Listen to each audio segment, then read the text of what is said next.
motion. Yes. Then I would move to strike well. Ms. Harless, could we do the one we agree on first? Yes, thank you. Let's forget about that for right now. Sorry about that, Mr. Bishop Henchman. I move to strike under item number 3, subsection 5, election of party officers and at-large members of the National Committee, and move that to the second sitting after the platform committee report. Seconded. And there's more. Oh, okay. And I move for the second sitting, rather to strike where it says beginning on a date set by the first sitting of the convention, and move that to say the wording that Ms. Mattson had said about the July dates at the Orlando convention, at the Orlando site, so that the second sitting would be the in-person convention with those dates and location previously proposed by Ms. Mattson. Second. I heard you, Mr. Phillips. Madam Secretary? Madam Yes. Secretary, could you throw in another thing, please? Change May 20. No, out of order. You can do another amendment because it's a 2 substitutes, so a second. Excuse me. We will have order. We will not have what we had for the last hour. Ms. Harlos has made the amendment. It's been seconded by Mr. Phillips. Ms. Harlos, would you like to speak to your amendment, or shall we move to debate? I'd like to briefly speak to it, and I might stick my hand up later. For the people that had been speaking of this, we've been calling it the compromise in the past week. We all just had most of us at least had a brief powwow in recess and have come to an agreement on this. So debate should be limited, which might make everybody happy. And I'll reserve any further comments for later. Would anyone like to speak against the... Mr. Chairman, this is Mr. Brown. Mr. Brown, yes. Maybe I just didn't hear it, but I did not hear anything about the Judicial Committee in either Mr. Bishop Henchman's motion or the one by Ms. Harlow. Was that included in there somewhere? I intended to, but I forgot. And whether the chair will allow me to correct my forgetfulness is up to the chair. I intended to put that with the LNC elections. Can we do that next? That one may be more controversial. Okay, I'm fine with that too. We're good. All right. Mr. Ford, to speak on the amendment. Hopefully this is a better audio, and I beg it is. earlier. Briefly, I represent, or as an alternate, a region that includes for the second time in a generation a state that calls itself Ground Zero. I represent, as an alternate in my region, a state for whom exigent ballot issues are at hand, and the possibility of one or more additional libertarian candidates being nominated and being put on the ballot, much to the national embarrassment of the party. Conversely, we've got a situation where financially there is significant risk to not having some type of in-party convention, in-party person, something that's well attended, something that has something at stake, more than just a cheerleading party, as joyful as it may be. We've also got a state filled with committed libertarians who are adherents to the bylaws in place and seek for nothing less than an in-person convention. Those facts, despite our 7 hours of conversation and 4 hours last week, still exist. I would beg the party to engage in some type of open conversation now, in front of everybody, about the possibility of a hybrid convention, where in fact states like New York, who may still not be able to send people, all right, are able to participate at some level. It's all good to have delegates, but if the state can't send anybody, well, that's a real issue. And I believe that may still exist in the run-up to July. So I love the idea of an in-person convention, and there are justifiable reasons to have it, but at the same time, folks need to be able to participate if in fact their state is precluded at the state level. Thank you very much. That's all I've got. Ms. Adams.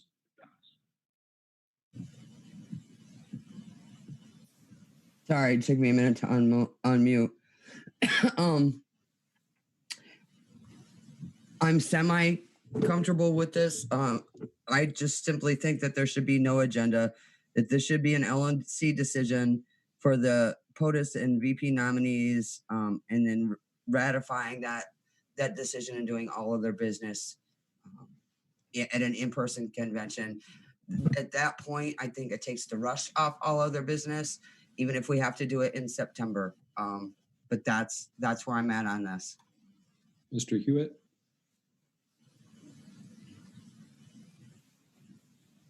There we go. Sorry. Yeah, again, I think you all know where I sit on this, and I'm going to pound it home as much as I can. Again, answering what Mr. Weeks said earlier in public comment, if he wonders about what it'll look like, other people, how the Libertarian Party stands on this issue, whether we're about opening up or staying safe until everybody doesn't have a chance to ever get it. In yesterday's meeting, I got more support than I ever have. I probably, if I ran for re-election right now, I might have 80%. But the reality is what kind of world do we want to live in? And I'm not just talking about, shuttered down and in place and shelter, but I'm talking about the real economic damage that's going on. I don't think anybody understands what's really happening.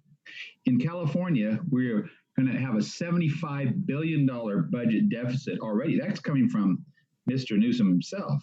And he thinks he can just borrow that from the federal government. In the county of Riverside, that's $100 million for next year.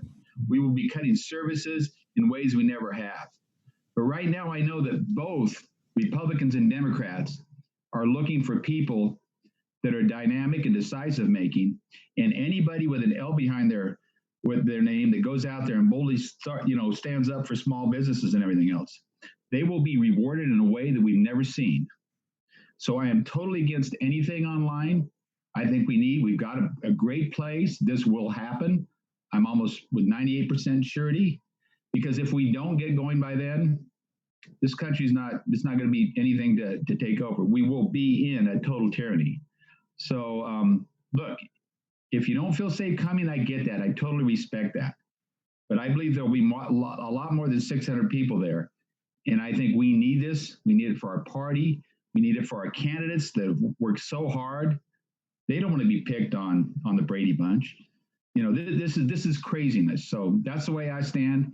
And I'm against anything that isn't right on July 8th through 12th in the city of Orlando. It's already been set. The COC's done a great job. And that's what I'm for at this time. Ms. Mattson? I have several concerns here. So I don't agree that we're at the impossible stage before August. If we think it's impossible to do a couple things on the agenda, if that's the argument, then it should be, the minimal things necessary to get around the impossibility. So one part of this amendment is, partially addressing that by moving, item number 5 from category 1 to category 2. However, there's a lot of other reordering on the agenda. Why not just leave the rest of the convention agenda alone? We're doing a lot of things that don't come under the category of the impossibility argument that's being made to justify doing this. Once the presidential ticket is no longer in our second meeting, I have a serious concern with designating this second part of this to be in Orlando under the contract terms that we presented, because we did an RFP for a presidential convention. So I think I have to rethink whether or not we can meet those financial conditions if there is no presidential ticket there, right? So I think when we vote on this, I want to move to divide the question so we take up those two pieces of the amendment differently, moving number 5 versus locking in the presented Orlando contract for the second meeting. So my motion is to divide the two pieces of this amendment. So you want to divide the moving of the items from the setting it to be a fixed time and place in Orlando? Yes. I think that's an appropriate division. Mr. Brown, your hand is up, but I don't know why. Probably no good reason. Mr. Ford, can you put your hand down as well? Mr. Redpath?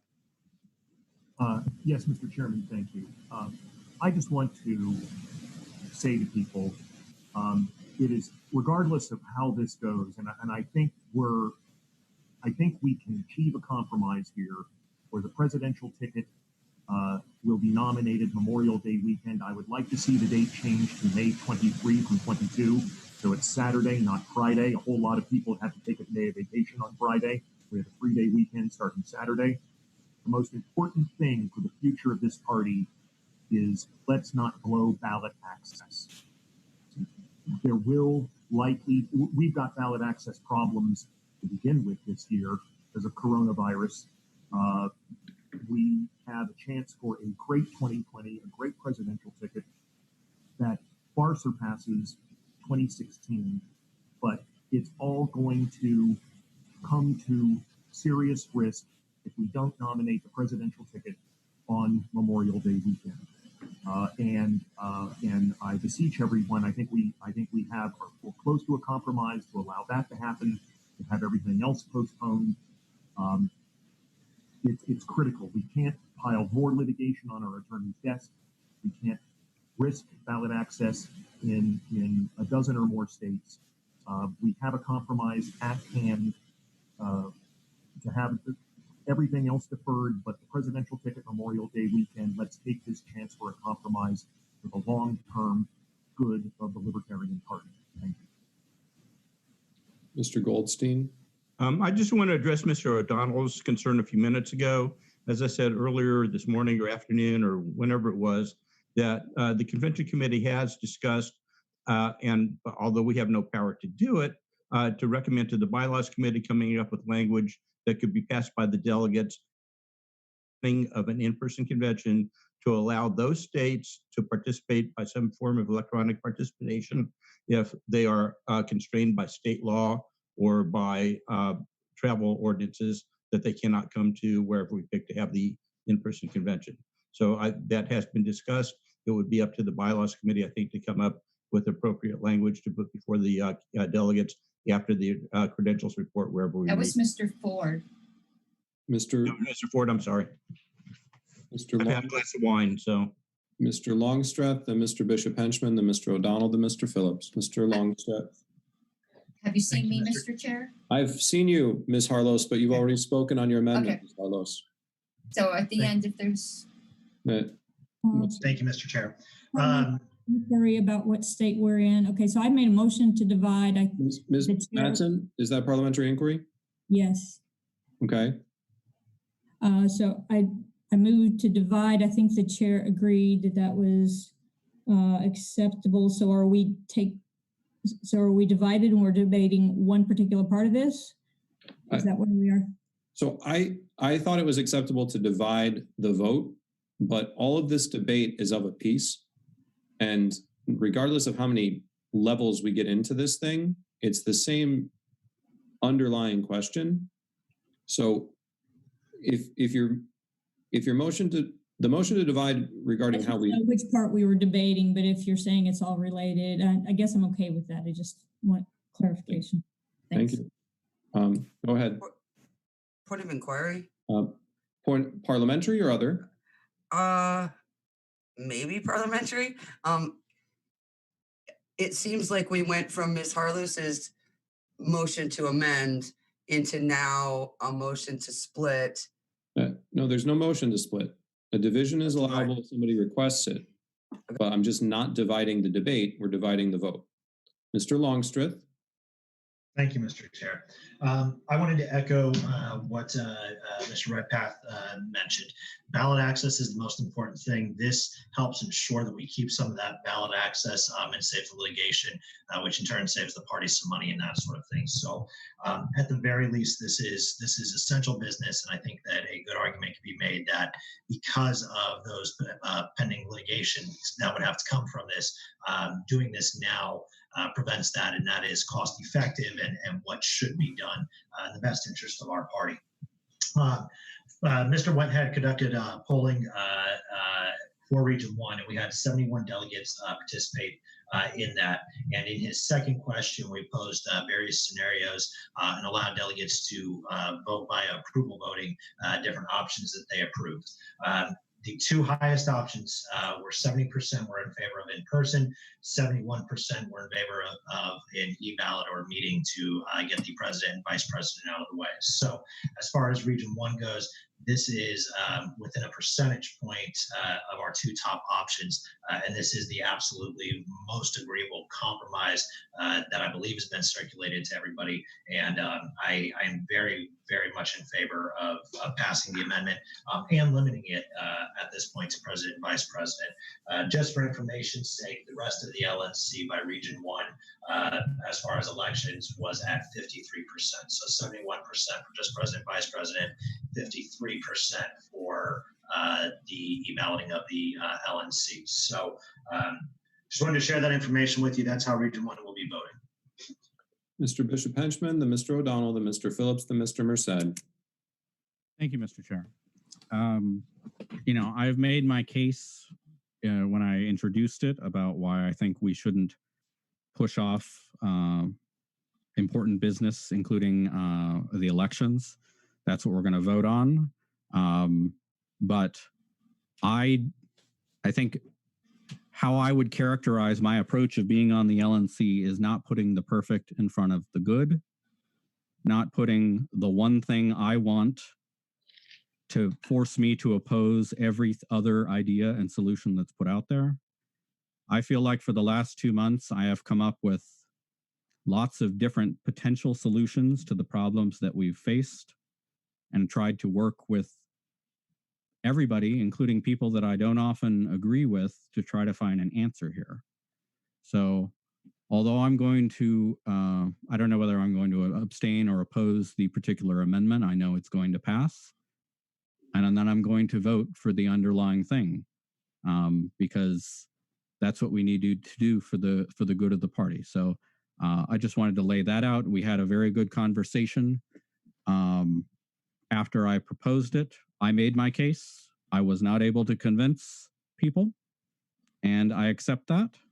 I am hopeful that the next 2 months will not be as divisive as the last 2 weeks have been.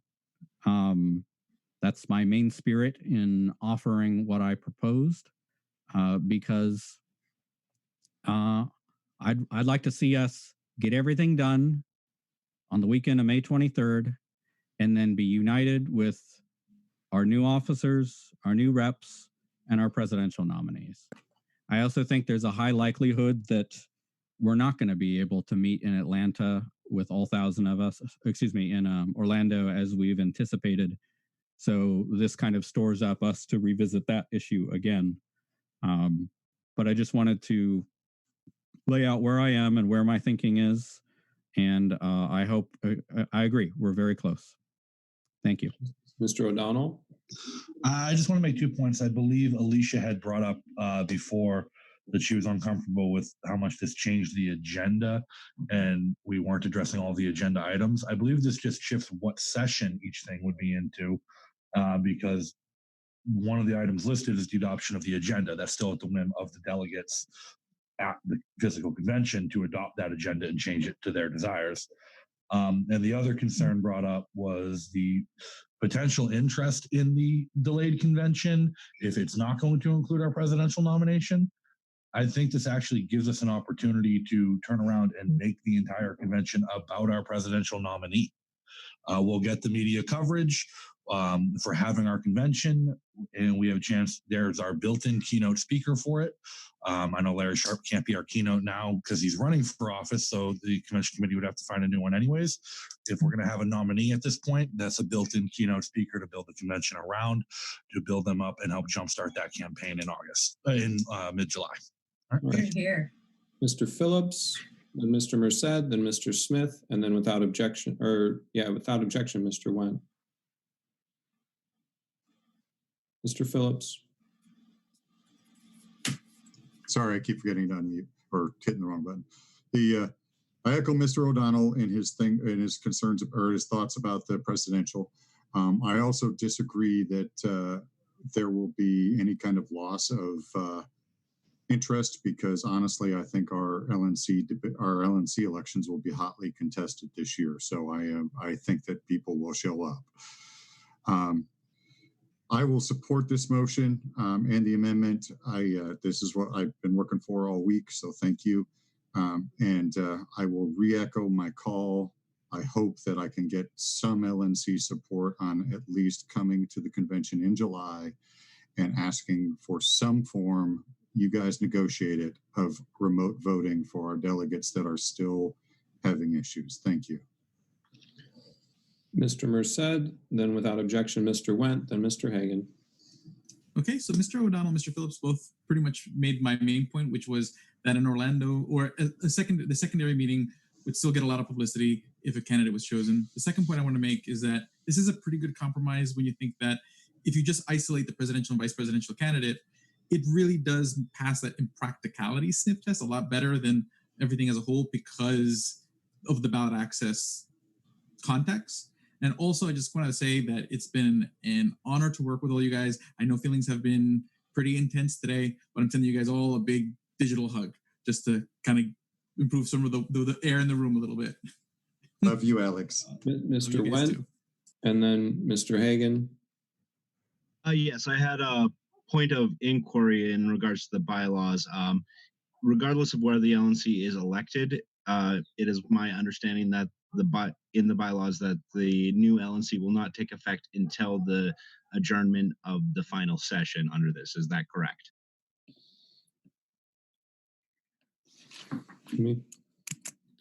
Give me a second to pull them up. I have them up. I just have to go to the right spot. Yes, I believe that is correct, Mr. Chairman. I concur. Just give me the article where the language that you're looking at is.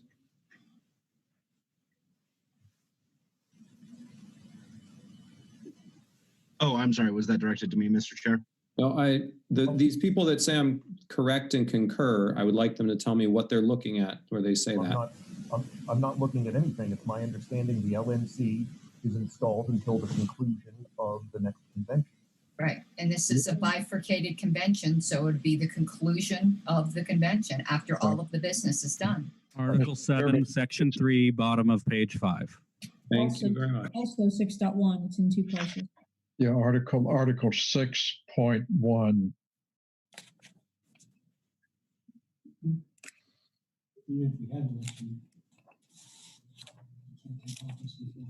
What was the other article besides 6.1? So here it is. The National Committee shall take office immediately upon the close of the regular convention at which they are selected and serve until the final adjournment of the next regular convention. So if the amendment passes,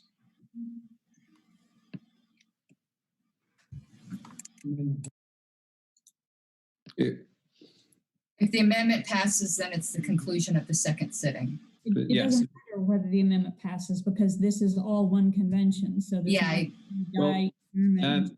See this. two meetings in a single session. Or I think that, yes, I think that's right. If whatever happens in the first sitting, there's still stuff to be happening in the second sitting. The LNC from the first sitting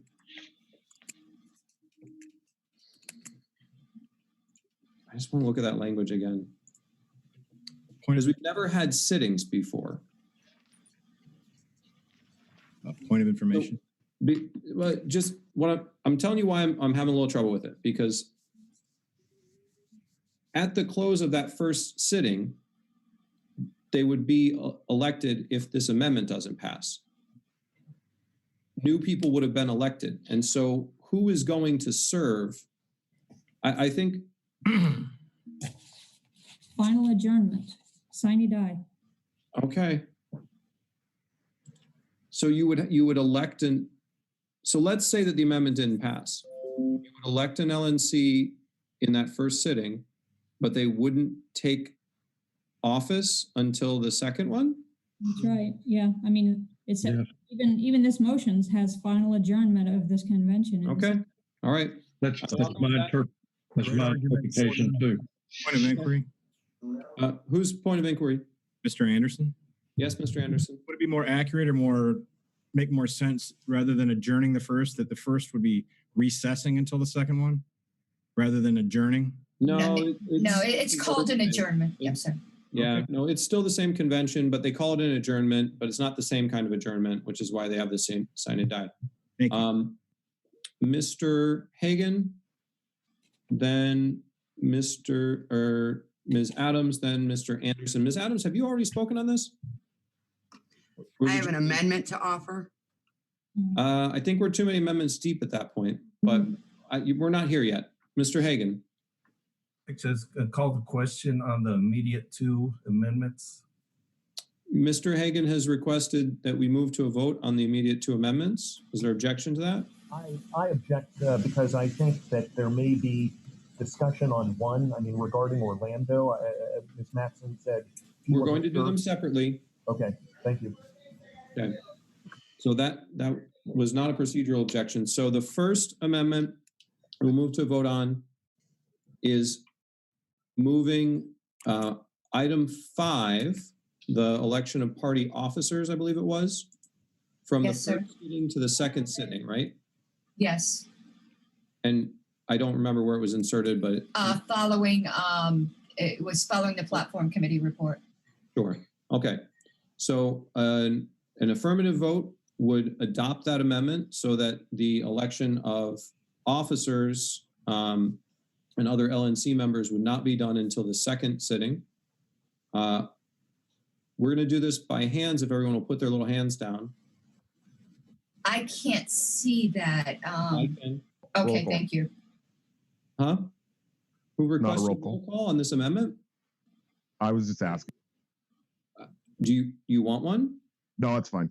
I'm okay without it. Mr. Goldstein, can you put your hand down for a second? I'm trying. Okay. Remember, I can't raise mine, Mr. Chair. Okay. Well, then I'm good. Do a I'll roll- just raise it if on the everyone screen. can't raise their hand, let's do a roll call. No, I think everybody will be able to. All in favor of the amendment, which would move the election of officers to the second sitting, raise your hand. I count 1, 2, 3, 4, 5, 6, 7, 8, 9, 10, 11. All right, hands down. Opposed? Raise your hand. 1, 2, 3, 4. So 11 to 4, that amendment is adopted. The second one is amending the second sitting to say, instead of beginning on a date set by the first sitting of the convention, to say this, whatever dates that Ms. Matson talked about, July something in Orlando. Is that right? Yeah, July 8 through 12 in Orlando. I got my notes buried here somewhere. July 8 through 12 in Orlando. So a yes vote would adopt this as the amendment where the amendment would adopt the amendment where we're setting the second sitting right now. A no vote would leave it so that the convention delegates at the first sitting would be able to adopt the second sitting. I'm sorry, Mr. Chairman. I just want to bring up one point here. Might that be a bit long? I mean, shouldn't we be doing maybe a 2.5-day convention in Orlando as opposed to 3.5? Mr. Redpath, that is an interesting question, but I don't know. And you're not going to get an answer, and we're going to move to a vote on whether or not we're going to adopt the amendment where we set what the second sitting is, or we're not going to adopt the amendment and we're going to let the delegates set the second sitting, the ones who go to the first sitting. So, Or Mr. Chair, parliamentary inquiry. yeah, okay. Those, I don't believe, are the only two options because someone could propose a different amendment They could after this amendment is adopted or not adopted. or not adopted. Mr. Chairman, may I offer some quick information? Updates? Probably not. All right, we'll move to a vote. So a yes vote will be to set the date certain and Orlando as the location for the second sitting in this motion that we're considering. A no vote will leave it to the discretion of the first sitting. All in favor of the amendment, raise your hand. Count 1, 2, 3, 4, 5, 6, 7, 8, 9, 10. Hands down. Opposed, raise your hand.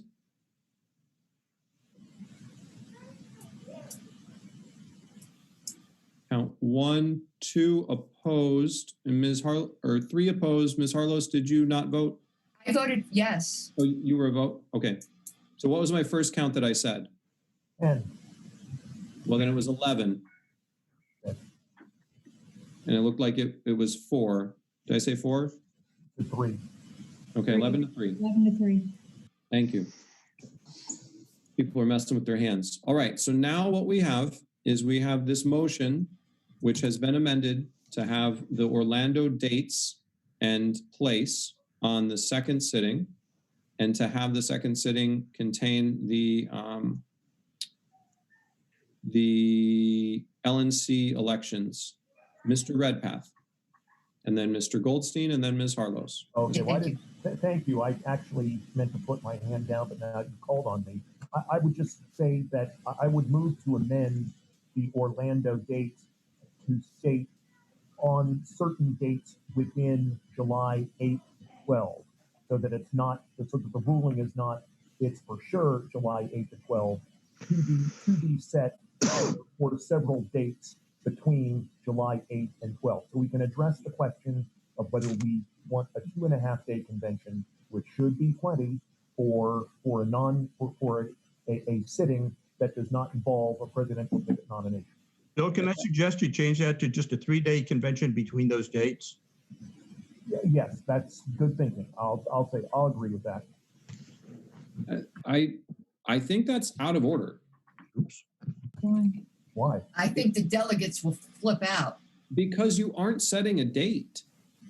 I mean, what you've done is you're setting a date range. That's true.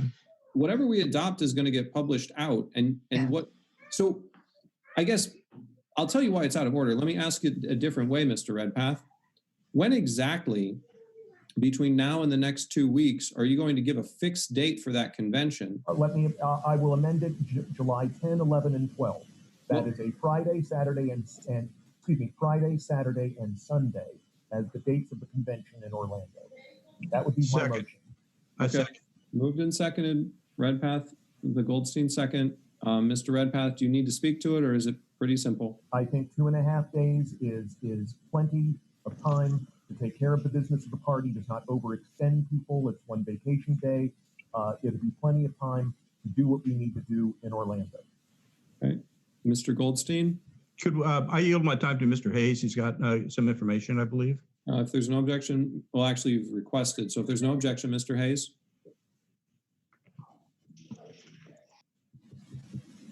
You're muted, Dan. Daniel, you're muted. Ooh, that's lovely. There he is. All right. Anyway, so keep in mind the contracts that have been presented. There's a certain number of days and obligation that's there, and by modifying this like you're trying to do, that's going to cause a whole lot of problems.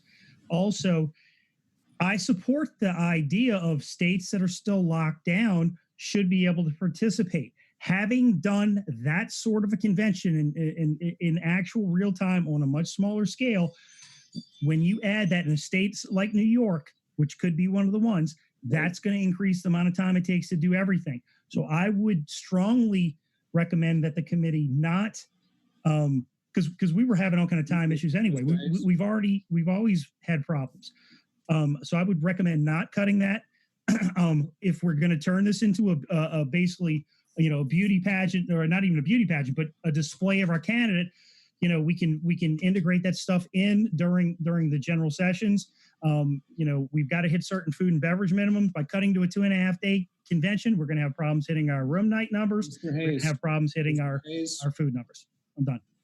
Okay. So, Mr. Chairman, if I may, I will amend it to July 9, 10, 11, and 12. Isn't that just what? That's what it was. Okay, then never mind. Okay, fine. Please withdraw your amendment, Mr. Redpath. I'll withdraw it. Thank you. Ms. Mattson? I didn't hear any objection to that withdrawal either. So Ms. Mattson, go ahead. And then Ms. Harlos. All right, so this is getting really messy because, you know, we don't have a pending amendment right now, right? We're back to the main motion. I just want to make sure. We are, yes. We're back to the two substitutes. Right time. So once a convention is called to order, it doesn't matter what the LNC puts in its agenda for what we think should happen and when. The delegates are in charge once it's called to order. And there is no guarantee that the delegates are going to, when they get to item number 6 in the first section, say, yep, let's agree to Orlando on those dates. It's out of the LNC's power at that point. We're going to have a contract in Orlando with financial obligations for, you know, even with reduced risk, you know, $100,000 to $200,000. Well, that we're on the hook for if the delegates don't agree to keep the agenda that the LNC is trying to dictate. You're correct, but let me be clear. I will not execute a contract prior to that first sitting. We can negotiate it. It can be ready. Obviously, we passed this thing that says this is what we want to do, but we would put the party at risk to execute a contract with the point of information you're making, that the delegates could, in fact, undo what we're doing right now.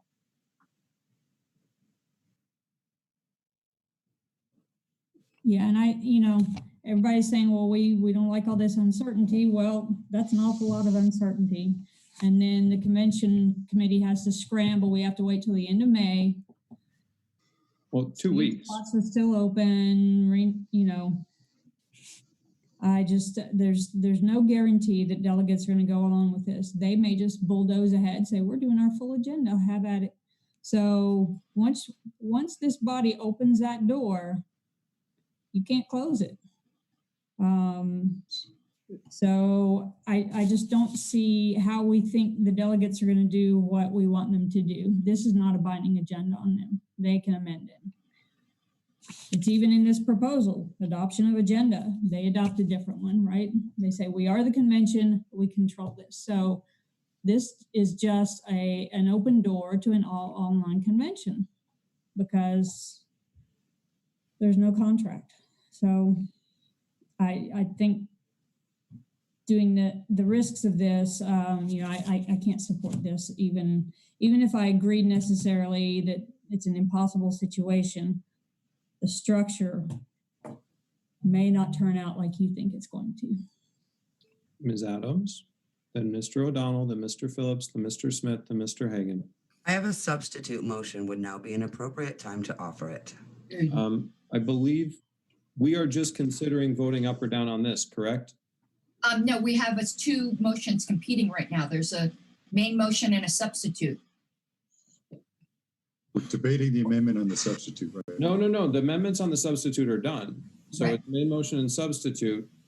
We have two main motions right now. Right. Oh, okay. So I don't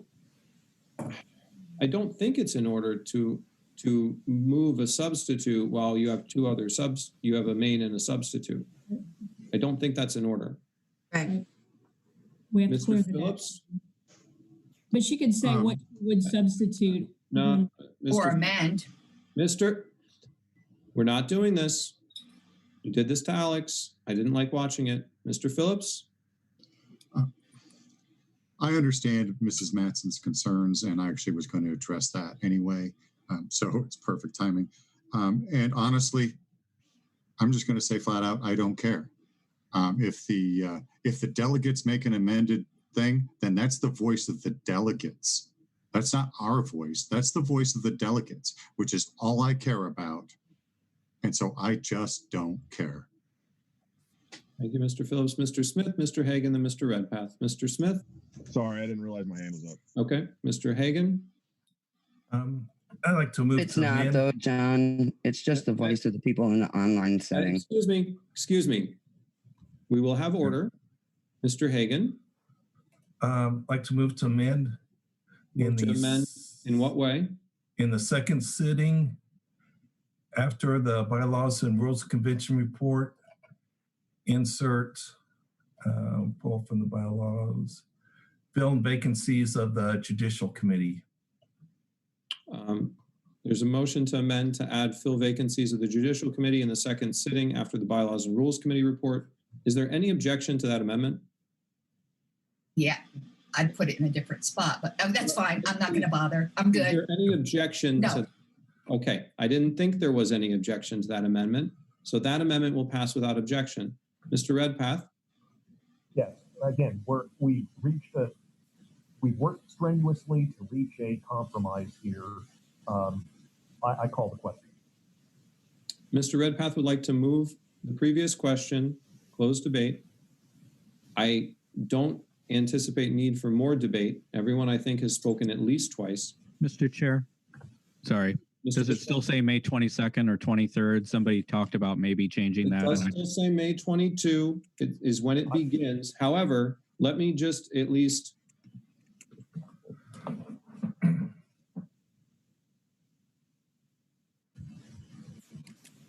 I would move May. Here's what, let me, please indulge me, if you will. You will. If you leave it on that May 22, I know that part of the agenda you had was Mr. Molman for the physical convention was Mr. Molman holding debates for president, right? That was part of the agenda. If we open on May 22 at some time, we could have debates and then push off the vote to Saturday, right? The same door that Ms. Mattson says is open. And if there's issues, we can deal with issues. You know, but yes, it still says May 22. I'm just saying don't be overly hasty if you want to have an audience for the debate for the election that you're going to have there in trying to shift it over to Saturday. And I didn't mean to insert myself in the debate. I'm just saying we've done a lot of little amendments here and it's getting a little stressful for me. But I'm happy to recognize somebody if they're seeking to be recognized. Ms. Mattson, is your hand just still up? Okay, so were you seeking to be recognized for something? Bill has called the pending question, right? He has, and I believe we're about to move to a vote. Okay. Okay. Mr. Redpath, were you seeking to be recognized? No, okay. Well, I was. I guess I would. I do think this is an issue that should be voted on. I would move to change May 22 to May 23. I apologize, but you cannot because you were the one that moved to close debate. All right. Okay. We're going to vote. Okay. All right. So a yes vote would be to adopt this substitute that we've been working on. A no vote would be to go back to the July. The main motion would become the July thing, correct? Is that right? Aren't we under a call the question vote first? Yeah, no, I'm just no. We're not doing any further debate. There was no real objection to calling the question. Oh, sorry. So this is where we move to vote. I'm just clarifying. Yes, is this becomes the main motion? Mm-hmm. No, we go back to the other thing being the main motion. Correct. Got it? Everyone got it? Okay. This will be roll call. Ms. Harlos, when you are ready. Ms. Adams. Pass. Mr. Bishop Henchman. Aye. Mr. Goldstein. Yes. Mr. Hagan. Yes. I will vote yes. Mr. Hewitt. No. Dr. Lark.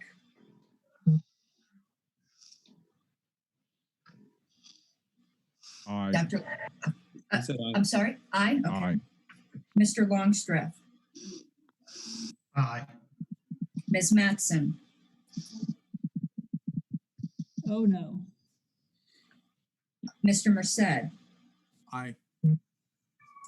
Mr. Nikela. Aye. Mr. O'Donnell. Aye. Mr. Phillips. Muted, John. Aye. Mr. Redpath. Yes. Mr. Smith.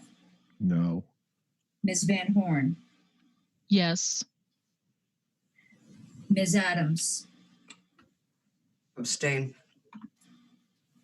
Mr. Chair, 1, 2, 3, 4, 5, 6, 7, 8, 9, 10, 11, 12 in favor, 3 opposed, 1 abstention. I will vote yes.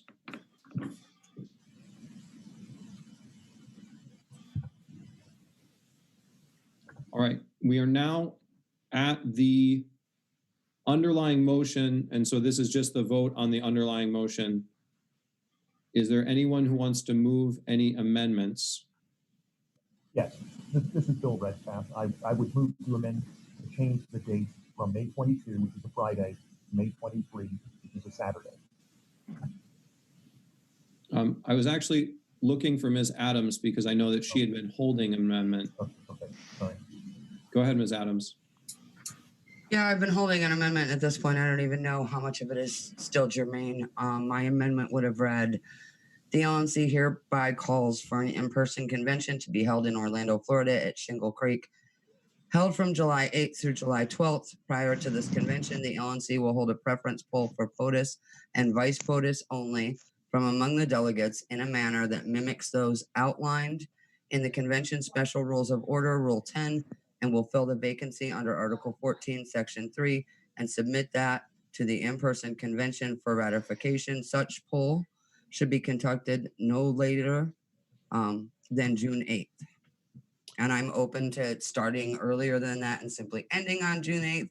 My concern is that I've yet to see a method of polling that would be 100% transparent and above board, and I would like us to take some time to develop that.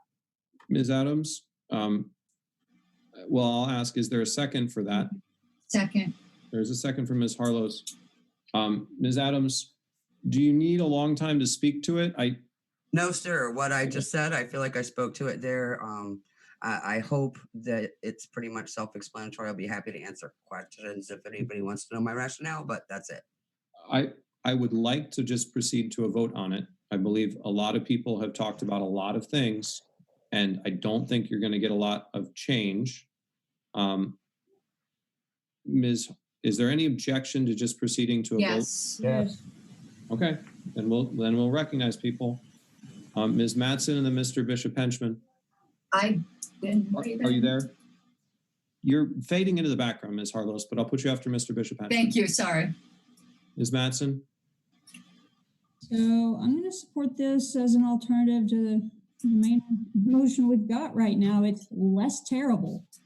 I think both are terrible, but this is less terrible. So like I said a while ago, I mean, we all said that we don't want an entire convention online. I think this is the camel's nose. The main motion is the camel's nose under the tent.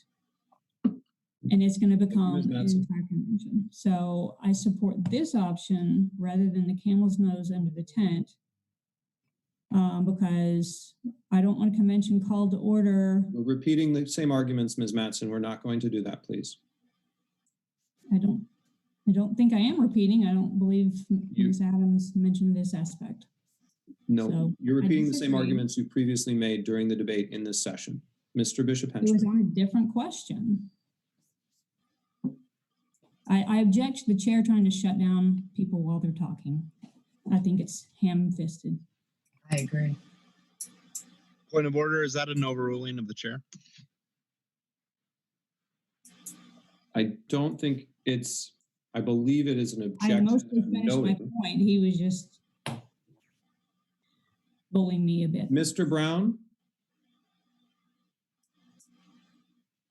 I believe that she's entitled to speak on this, on the motion. Even if the argument is the same as the argument she previously made that we had in the underlying, in the previous amendment. It's your opinion.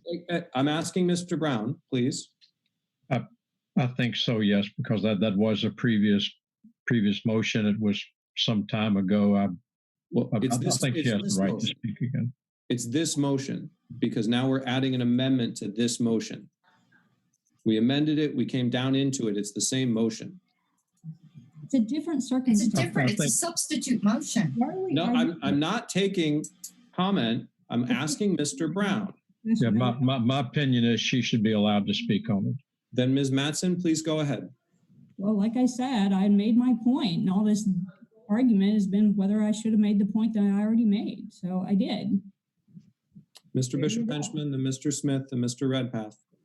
You said me after Mr. Bishop. Oh, sorry, yes. Mr. Bishop Henchman, then Ms. Harlos, then Mr. Smith, then Mr. Redpath. Thank you.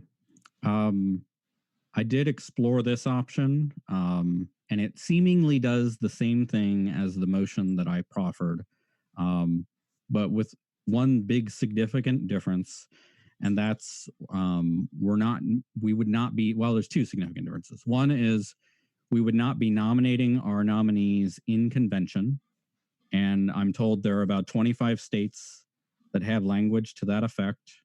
And so I would be worried about jeopardizing, opening up a new legal avenue of challenge associated with that. So that's partly why we didn't really go down this path. The other is the, in talking to delegates, the least popular option was the LNC pick the nominees. And that's what this proposal would be. Yeah, we probably would, go with who the delegates picked. But I'm worried about the cloud of illegitimacy that would be there if people think we didn't, because it reduces the delegate voting from the vote to an advisory motion. And so for those two reasons, I would vote no on this and stick with what we currently have, which is solid. Ms. Harlos, then Mr. Smith, then Mr. Redpath. Okay, I'm in favor of this, and I'll say why. It does accomplish the same thing, and it accomplishes it in a safer way. I have to say, with comments as I've been listening back and forth, whether this is a popular opinion or not, the fact that this LNC made a decision last week, and then there was so much work to undermine it, I'm now worried that continued is going to happen, and then there's going to be lobbying to try to get the delegates at this online convention to turn it into an online convention. I'm sorry, I just kind of see that coming, and I think maybe I was a little bit naive. Between this and in-person only, I will support the prior one, but between the prior one and this is much safer. And I am much, much, much more comfortable with this. And any LNC member that didn't vote the way the delegates asked for them to vote the NAP, I think, would be thrown out the window and they'd be murdered. So this accomplishes it in a much, much safer way without anyone doing the behind the scenes finagling to try to turn this into an online convention, which we've already seen for the past week. And I've had enough of that. Mr. Smith, then Mr. Redpath. Yeah, I'm in favor of this as well. I think that this is, like Alicia said, a less bad version. I'm still worried about online after watching the 24-hour notice test runs that we've ran over the last week or so. I think we're going to be fraught with issues, fraught with all kinds of security risks and technical issues. And so I think this is a better option as far as getting this thing done and then not having to worry about this constant fight anymore. So I hope you guys will support it. Thanks. Mr. Redpath. I don't support this. This is just going to throw, I think, the presidential ticket into a state of suspension until we meet in Orlando, correct? I mean, nothing's going to be final in selecting the presidential ticket from what I heard, and it was just read once. But this means that there won't be a final selection of the presidential ticket until July. This could have the same deleterious effect on ballot access that just having an in-person convention in Orlando, July 8 to 12 would have. This is going to unravel the compromise that we just worked 8 hours or more to reach. So please vote no. Mr. Nicola. Oh, Mr. Nicola does not want to be recognized. That's right. Sorry. Well, I would like to offer an amendment then to this amendment to where the presidential nominee must be selected no later than June 23rd, because June 24th is the deadline for Georgia state for ballot access. Preferably even further probably even further back would be even better, considerably further back, because June is a major month for the presidential nominee to actually go forth and fundraise. So if this were to pass, we need to set that straight. Actually, I take that back. I'd like to make an amendment to where the nominee must be selected no later than June 1st. I don't think that amendment's in order. Do we have a second? I could consider it a friendly amendment. I'm open to that on my amendment. There's no such thing as a friendly amendment. Wow. I don't have the wording of this motion yet from anybody, by the way. Ms. Adams read it, but I didn't hear. That was long. I have it on the recording. Okay. I'll be happy to DM it to you right now, Ms. Harlow. Thank you. My original motion included the polling being concluded no later than June 8th. Can you just email Yeah, to the so Mr. Nikela, your amendment, I mean, I don't think it does Anything. Never mind. I thought it was July. That's No, June. Ms. Van Horn. No, you're muted, Ms. Van Horn. Okay, everyone that voted yes last week got emails from Wisconsin people. Remember that? What was the date for that? Because they were really upset. The person that emailed us was really upset that they were going to be cut out of ballot access opportunities because they had to petition. They had 2,000 signatures they needed to get, and it was a June time frame. They have like a 2-month period or something. So I don't want to cut that person off. So let's look at these dates. Somebody mentioned another date. What are all these different dates that these ballot things have to be in for? I'm pretty sure Wisconsin was August. So they had a finite time that they had to get the signatures. I can look back on the email list. I can probably find that email that was sent. A good idea. Yeah. I'm looking to. All right. Yeah. Are we prepared to move to a vote? I believe we have a motion to adopt the substitute amendment that Ms. Adams has created. Could we hear it again, please? Who said Mr. Chairman? I did. Dr. Lark? I would simply like to have the motion read again, please. Go ahead, Ms. Adams. The LNC hereby calls an in-person convention to be held in Orlando, Florida at Shingle Creek, held from July 8th through July 12th. Prior to this convention, the LNC will hold a preference poll for POTUS and vice POTUS only from among the delegates in a manner that mimics those outlined in the convention special rules of Order Rule 10, and will fill the vacancy under Article 14, Section 3, and submit that to the in-person convention for ratification. The poll will be concluded no later than June 8th. I know my wording is not as beautiful as Mr. Bishop Henchman's. So I have to raise a point of order here. And I should have caught it earlier when you made your amendment, Ms. Adams, but there are no delegates prior to the convention. There are only selected delegates and selected alternates prior to the convention. I would be fine with amending the wording to reflect that. Well, but the issue is, who are you going to poll? You would have to Delegates elected to represent their states at the national convention. including the alternates or not? Sure. Either way, I'm open to that. No. But It's got to be 1046 max. okay, no, just delegates. So only the selected primary delegates. Is that right? Primary selected delegates according from the list of the Credentials Committee. Mr. Chair, Yes, Ms. Harlos? I looked up that date that we were looking for, and Wisconsin chair said their petitioning does not begin until mid-July. Okay. Mr. Phillips and then Mr. Wendt. Mr. Phillips, I can't hear you if you're talking. I just said the chair of Wisconsin had messaged me that same information. Okay, thank you, Mr. Wendt. Without So having conducted a delegate poll of both the delegates and the alternates, I had about a 50% response rate, which was submitted into the record at the beginning of this session. And I do not believe that will provide substantive result. So I believe we are ready to proceed to a vote on whether or not to adopt this amendment as the substitute. We will do this by roll call when you are ready, Ms. Harlos. A yes vote would adopt Ms. Adams' amendment to do the polling and then have that ratified at the in-person convention.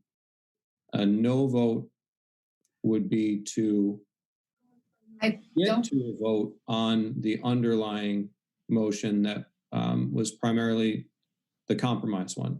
Point of parliamentary inquiry, Mr. Yes, Chair. parliamentary inquiry, Ms. Harlos. I believe that wasn't what the motion was. I believe that the preference poll was for the LNC to then use the vacancy provision. No, that's not what the motion was. Ms. Adams? It uses that provision. How does it use that provision? The wording specifically states, and will fill the vacancy under Article 14, Section 3. Okay. Oh, then I take that back. So yes, then it would be the LNC using purported powers under Article 14, Section 3 would be, that's a yes, takes that. I have the wording. Would everyone like it read again? I'll ask if I want that. Thank you. Point of inquiry? Yes, Mr. Redpath, what's your question? I would just want to make sure I understand. So there's going to be a poll of some sort that is going to conclude by, is it June 8th? June 8th. June 8th, at which time the LNC will then act to appoint or to appoint. Fill, to appoint. Well, the presidential reported vacancy. Okay, the presidential ticket. The LNC would that, and then at that time, appoint the presidential ticket based on polling up until June 8th. And then that would be ratified by the convention. Assuming they did, yes. Okay, thank you. I just want to point out to everybody that this amendment creates a conflict. And I want everyone to know that before they vote. I won't rule it out of order, but it creates a conflict because you will have said that the LNC is filling the nomination because of a vacancy. And then you will have a regular convention where there's another bylaw that says the nomination is done at a regular convention. So we will now move to a vote.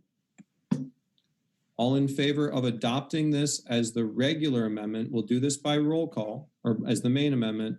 Ms. Harlos? Ms. Adams? Yes. Mr. Bishop Henchman? I'm sorry. I'm getting a message saying my internet's unstable. So if I disappear, I'm just. All right. Well, thank you. Go ahead and vote. Bishop Henchman votes nay. Bishop Henchman votes no. Mr. Goldstein? I abstain. Mr. Hagan? No. I will vote yes. Mr. Hewitt? Yes. Dr. Lark?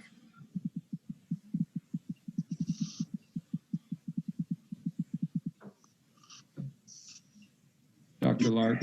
For the moment, abstain. Do you want me to come back to you? Oh. Okay. Mr. Longstreth? No. Ms. Matson?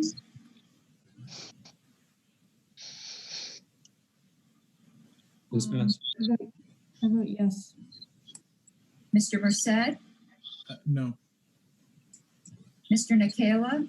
Aye. Mr. O'Donnell? No.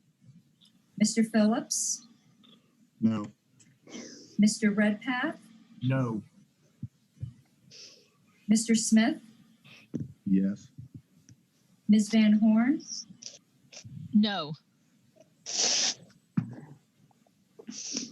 There's 6 yeses and 8 noes and 2 abstentions. We will now move to a vote on the underlying amendment. The substitute was defeated. When you're ready to take the roll, a yes will adopt the motion that we had previously amended. A no will not adopt it. We're not back open for debate because Ms. Adams moved the substitute and I had an amendment to the primary one. I don't think. Mr. Chair?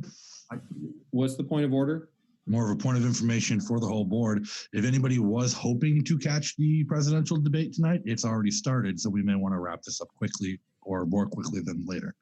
Mr. Redpath, or I call all previous questions. I was recognized first. there's an objection to moving all previous questions. I was trying to ask nicely if people wanted to be done and ready to debate. Ms. Harlos would like to be recognized. Ms. Harlos, go ahead. I would like to amend that time where on section 3 where it says first setting online business to not beginning May 22nd to on May 23rd. Is there a second for that? Second. And I apologize for calling the question early. There's a motion and a second.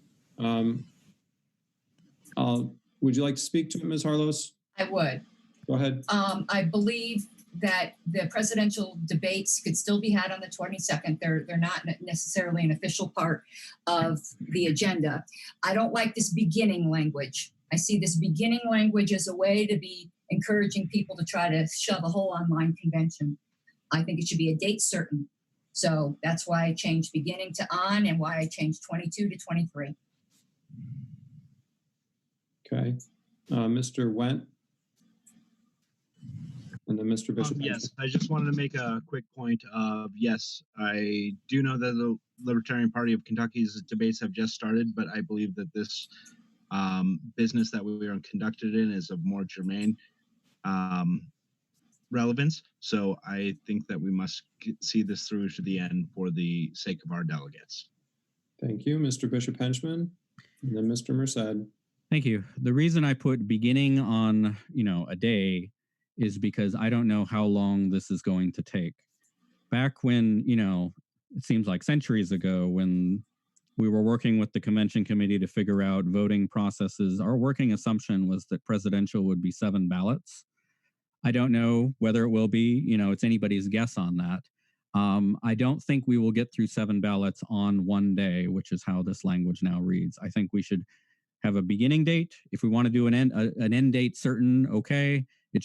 We shouldn't commit to getting everything done in one day because I don't think we'll be able to do it. I think even Mr. Molman's proposed schedule was still like 3 days worth, or at least 2 days. So I would oppose this amendment as it stands. Mr. Are you Merced. amending my amendment? Mr. Merced.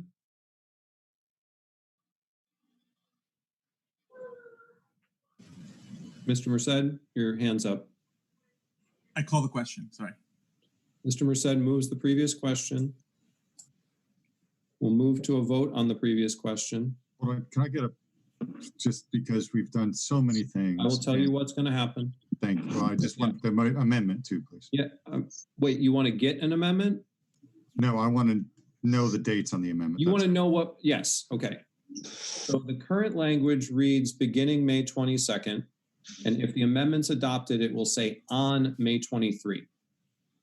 The meaning of that, I believe, is intended to be that, as Mr. Bishop Henchman said, starting May 22 lets us have as much time as we need. On a single day means a single day. So we will now move to a vote, a yes vote. So that I'm sorry, that was the meaning of my question because all right, never mind. I won't debate. Never mind. No, I would move to amend because I don't think one single day. You cannot. What you can do if you want to have it be the way it was is vote no on the amendment. So someone is eating. Yeah, someone is eating and it's loud. O'Donnell. Point of information.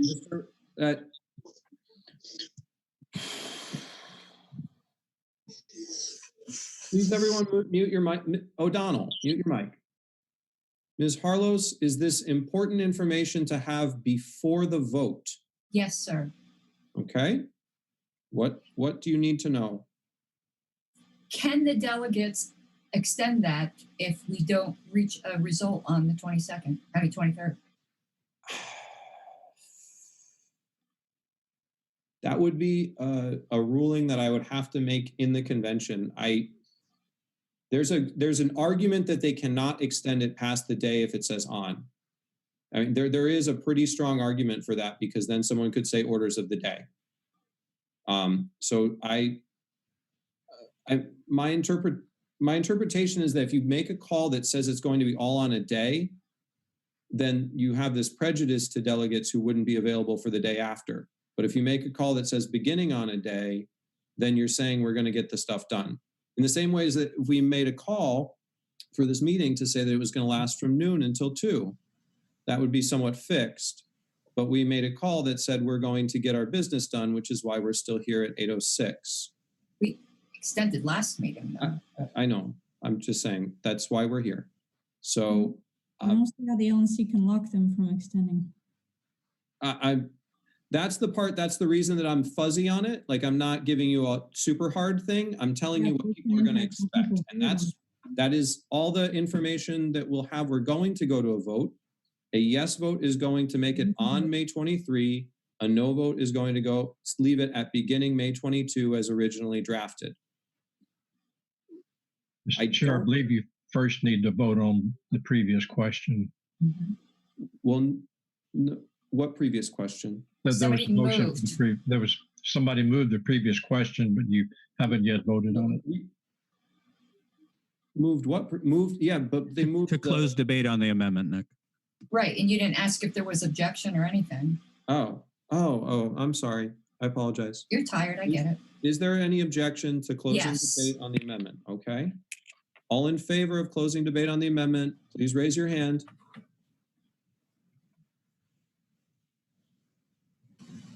I have 8 in favor.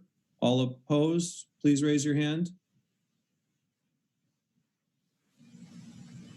2 opposed, and Ms. Harlos. 8-3, we will be done with debate. We will move to a vote. All in favor of the amendment, changing it to on May 23, please raise your hand.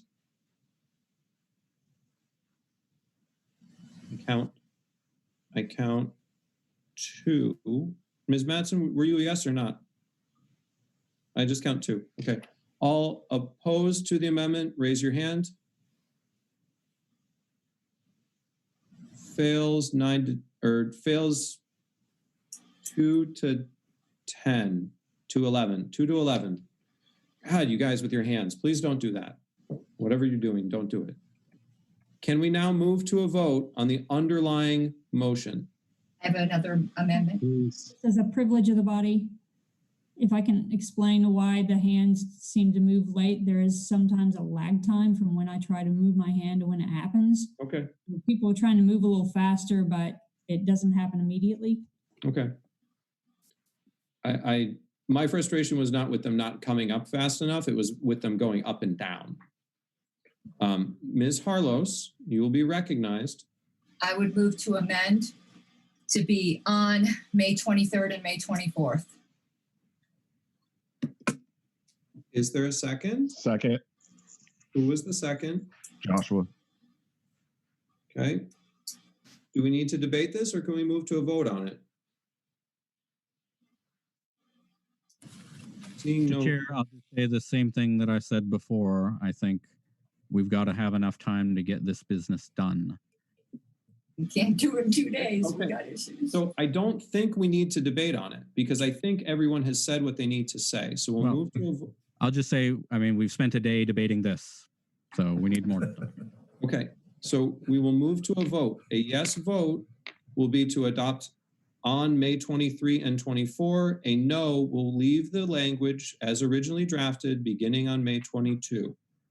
Please raise your hand if you're in favor of the amendment.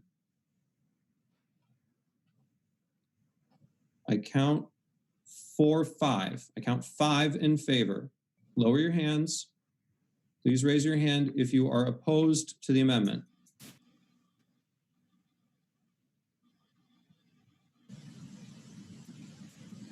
I count 7 against. It fails. May we now move to a vote on the underlying motion? Mr. Phillips, are you?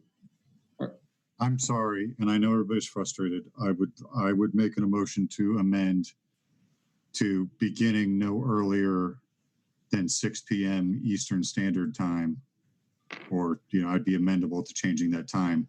But Friday is a work day for most people.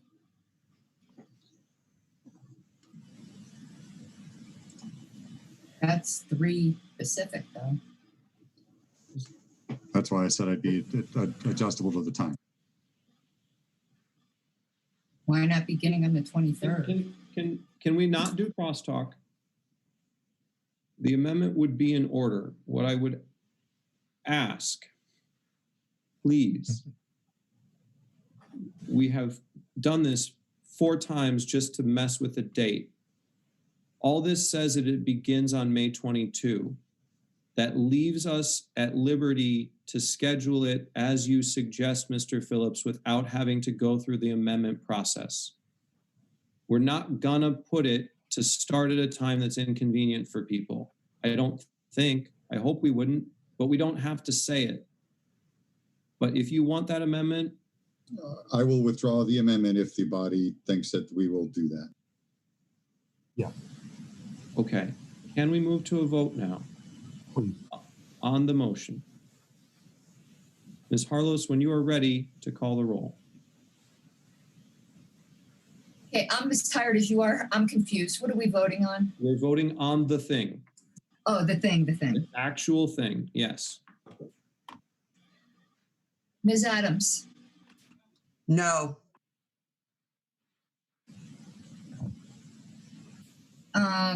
excuse me, Mr. Bishop Henchman, Aye.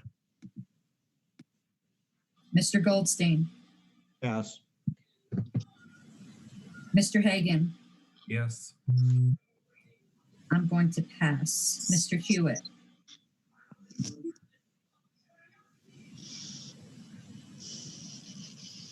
Mr. Hewitt. Jeff, you're muted.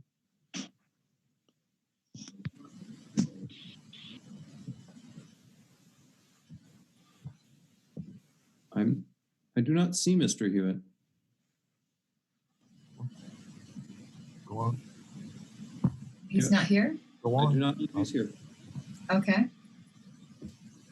Dr. Lark, Aye. Mr. Longstreth, Yes. Ms. Matson, Vote no. And while the mic is open, I'll just point out if Jeff dropped off due to technical problems, our electronic meeting rules give him 5 minutes after the end of the vote to chime in and vote. Thank you. Mr. Merced, Yes. Mr. Nikela, Aye. Mr. O'Donnell, Aye. Mr. Phillips, Yes. Mr. Redpath, Yes. Mr. Smith, No. Ms. Van Horn. I'm sorry, I've lost track of what we're voting on. God damn it. It's the thing. It's the thing. It's Yes. yes. Yeah, the thing. Yeah. The actual motion to do the convention. Okay. Yeah. Yes. Sure.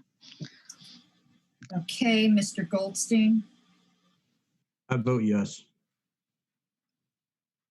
and I was also a pass, and I will vote yes. We have 1, 2, 3, 4, 5, 6, 7, 8, 9, 10, 11, 12 yeses, 3 noes. I will also vote yes. And I think, is there anything else we need to do? As Ms. Matson pointed out, we have to see if Mr. Hewitt rejoins us. I have a message saying he's rejoining. Okay. And Mr. Goldstein had his hand raised. I've got a point of information on behalf of the convention committee. So is it our direction then to begin negotiations for a convention at Orlando from July 8th to 12th or whatever those dates were? I believe that you can do, did the thing that passed, did it have the dates or did it not have the dates? I forgot. It had the dates. It had the dates. Then I would recommend that you want to have those negotiations done so that they're in hand when we convene the first sitting. Does that make sense? Yeah, Because- I wish I'd have thought to amend that motion a little bit earlier, but I guess it's too late now. I mean, because while the risk exists that Ms. Mattson made, that, you know, the delegates may decide that they don't like what you did, they're much more likely to keep going with what you did if you have the contract done. Nick, what's stopping us from getting that contract done and signed once it's ready? Why wait? Liability risk? You covered that earlier. Yeah, I did. that was addressed. Delegates might not agree to do it. I think they'll agree to do it if it's signed. And I will not leverage the delegates like that. Mr. I believe we should be done. Did Mr. Hewitt return? Mr. Hewitt, did you want to have your vote recorded on the final motion that we had as either a yes or a no? And the count was, I believe, 12-3. I voted yes. 13-3. Mr. Hewitt, did you want to vote yes or no? He's there. You're muted. You're muted, Jeff. What was the final motion? It was basically the Bishop Henchman motion starting on May 22, but you dropped off either right before the vote or right during it. As amended by my amendments. Yeah, as amended. Karen Ann's amendments made it through, and then we did a bunch of date stuff. But yeah, I'll vote a no on that. Yeah. Okay. So what's the final, Ms. Harlos? 13-4. Okay. Mr. Molman? Mr. Chair, I just want to I want to make sure we have clear direction on the COC. We're going to assist with working on this online convention, the first part, and then also work on the contracts and the normal, other than POTUS, things for the in-person. And I just want to make sure that it's understood. Everybody here agrees. I don't want any further misunderstandings, anything like that. I just want to make sure we're all on the same page. It is, I mean, what I understand is that is the direction now of the LNC that the convention will be held in 2 sittings and that the first one will be online. And it would be my expectation and anticipation that the Convention Oversight Committee, as having, you know, that be their task, would be ready, willing, and available to assist with the production of the online convention as well as the negotiation of the in-person contracts. Mr. Chair, a point of parliamentary inquiry. What's the parliamentary inquiry, Ms. Harlos? Mr. Goldstein had expressed some kind of regret that he didn't amend something. What is stopping him from doing a motion to amend something previously adopted? Because we've been doing this for 9 hours now. He asked. I just wanted to know. I'm not saying I'm in favor. As a point of parliamentary inquiry, he could move to amend something previously adopted, and if it was I don't know if it would pass, but I would hate to put everybody's nap to risk.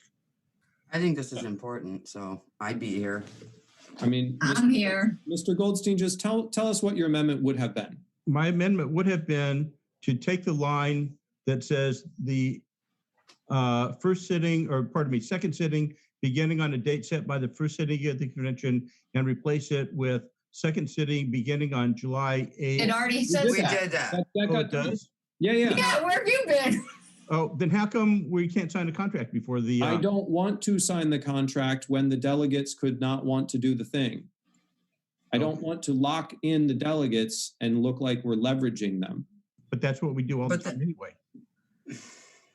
And that's why we're here at a meeting until very late at night. I'm going to go to Mr. Molman and then, or no, Mr. Molman, I already addressed. Dr. Lark, Mr. Hagan, and then Mr. Ford. Thank you, Mr. Chairman. I assume that the COC is already keenly aware of this, but in the negotiations, I think it has to be taken into account that the impossibility of holding such a meeting is still very much present, and that the contract should provide the flexibility for both parties if, and there should be some specification as to when the impossibility conditions can be invoked on either side. These should be very, very clear. Yep. Thank you. Mr. Hagan, Mr. Ford, Mr. Nicola, and Ms. Adams. I believe a few meetings ago, we set a LNC meeting for May 21st. Austin, do you want to officially say that that's been canceled for lack of venue? We already did that. I think, no, we had not canceled. No, we canceled the LNC. convention, but not our meeting. I think we could cancel it and then set one by email. Is that right? Mr. Sarwar. Yes. Sorry. You might want to consider putting it in the morning. If they said, well, setting a meeting so many days from now, unless canceled by the chair or given the chair authority to call a meeting upon so many days notice. Hold up. I have a better idea. It was set on May 21, but during the day, right, Mr. Hagan? Yes. Is there any objection to resetting that meeting to start at 9 p.m. Pacific time on May 21 in Zoom? 9 p.m. Pacific? Sorry. I was thinking in my head, for the Pacific people, have it be at 9 p.m. Eastern. Because it's going to be a weeknight. Is there any objection to that? Yes. What's the objection, Mr. Redpath? Well, is it? Yeah, I given how LNC meetings go, I really don't want to start it at 9 p.m. Eastern time. And is it necessary to have an LNC meeting on the 21st? We normally have an LNC meeting right before we have a convention for a lot of reasons. If you guys think we don't want to have it, then let's just cancel it. Let's do one or the other. Mr. Ford?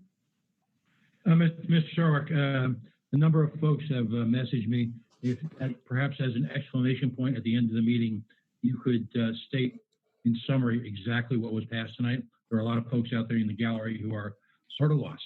Yeah, so I will state it as well as I can.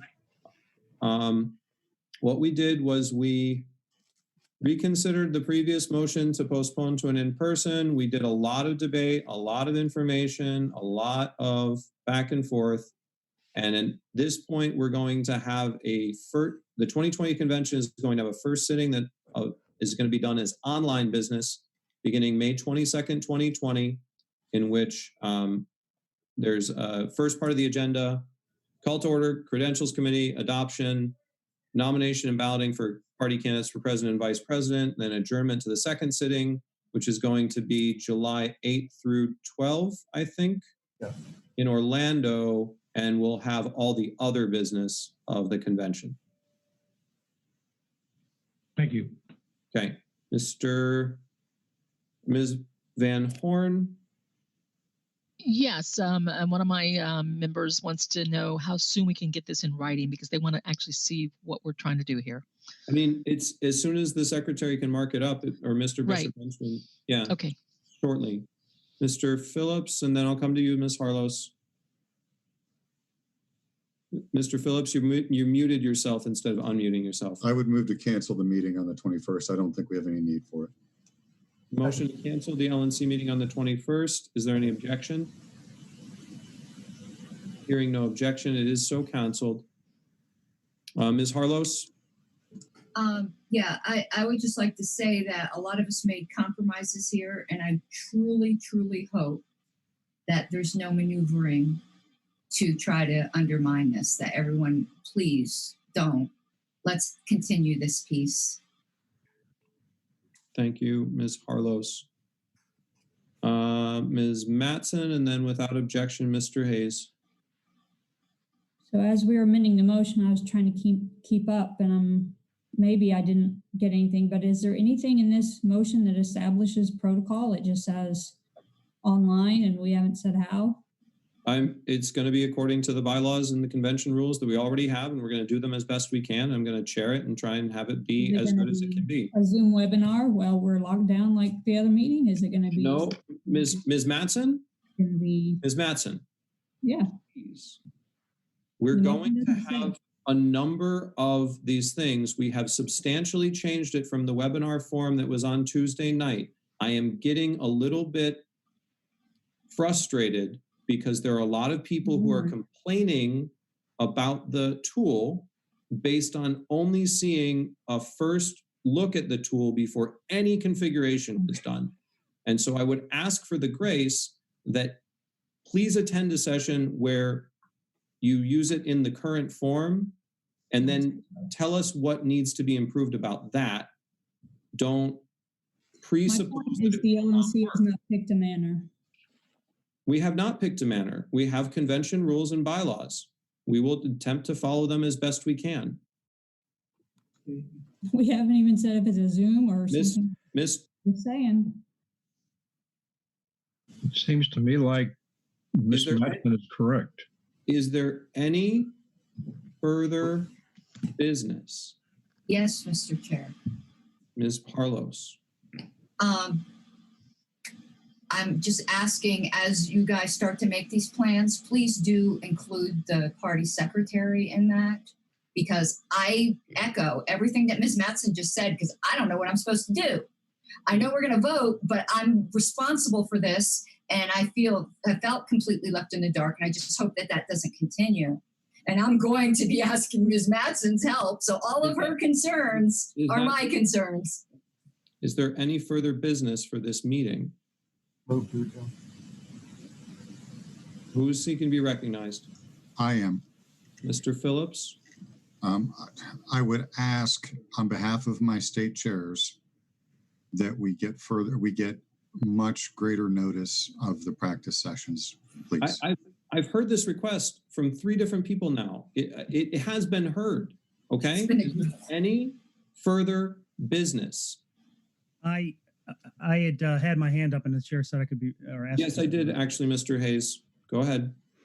So the thing that's going to come out of this by not having a signed contract in a short order and waiting till after this first stage is delegates are going to still be in limbo. They're not going to know if they need to book rooms. They're not going to be able to book rooms. I'm not sure how long, especially with the short term distance from this, because this is set for July 8th. That's not that long. So I don't know if the hotel will be able to keep this offer on the table. And I'm sure you'll let us know. Is there any further business for this meeting? Point of parliamentary inquiry. Yes, Ms. Harlos? Would it be in order for the LNC to consider instructing the chair the COC to present the chair with a contract and for it to be executed prior to that date?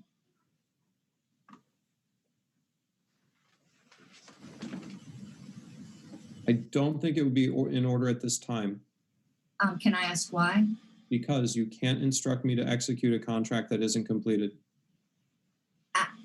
To present you. You cannot instruct me. I hear you. Sign a contract without knowing what the contract says. Is there any further business at this time? You're going to kill me. You're already going to kill me, so I guess I'm good. Mr. I'll handle it on the list. Is there any further business at this time? Is anyone seeking to be recognized for business? Mr. Goldstein, your hand is still up. Mr. Ford, are you seeking to be recognized? Mr. Hayes already got to talk. Mr. Goldstein, is there any objection to adjournment? Or is there something else that you wanted to say, Ms. Harlos? Oh, no, I'm going to handle it on the list. Handle what on the list, Ms. Harlos? Whatever it is I want to do. What do you want to do, Ms. Harlos? I would like to have the convention committee be instructed to get a proposed contract as soon as possible to the LNC so that we have time in order to have a definite contract to instruct the chair to sign it. So there's nothing wrong with that. Okay, then I would like to move. I said, but you cannot do it anyway. Move. Yeah, I'm not asking you to sign it. I'm asking the LNC to instruct the convention committee to present a contract. The COC knows they have to do that. Okay, Why that's what we're going to do. I'm good. I'm good. You're the one who kept insisting me say something. I was good with leaving it be. Move to adjourn. Second. There's no objection to adjournment. We will be adjourned. Thank you. Good night. Good night. Have fun, everybody. Goodbye, everyone. I still love all you guys. Good night. I love you guys too. Love you guys too. Any happy hours going on tonight? I spend much more time with you people, I'm gonna be getting LP married. I really think we should have. I really think we should have set a date for another LNC meeting and asked that contract be available then and made that decision. Then I think we just really screwed up. That's what I was trying. Mr. Gilstrap can have can have a contract ready if he's notified at 10. He can have his draft ready by the same day. Now, I don't really know about a Sunday. Let's stop. Put a call for meeting on the list then. And I am. I'm going to put a call for a meeting. That's what I said I was going to do on the list. That's why I lowered my hand, because when Karen Ann said she was going to deal with something on the list, I assumed that's what it was. But I think that was a big misstep. I think we should. I was trying to suggest to Nick that you all either set another meeting or authorize him to call a meeting on so many days' notice. No, I don't want to put it in the chair's hands. Look, I also think it did not represent us well that so many members of this LNC were unwilling to sit until we finished the business, and we're bringing up things like debates. Mr. Brown, sorry, talk over you, Aaron. Mr. Brown, is there a way for the LNC to essentially assure that the convention contract is signed by a date that we specify once it is ready? I understand it takes the chair's signature, but is there a way we can specify that it must be signed by this date for your consideration? So I can actually answer that. If you look at the duties of the chair, it's Article 6.1 or 2 or something like that. It says the chair has full authority to blah, blah, blah, hire and discharge party volunteers and staff. And then there's the part that says, subject to the express policies and directives issued by the LNC and its plenary control of party properties, business, and affairs. That's a fairly close. So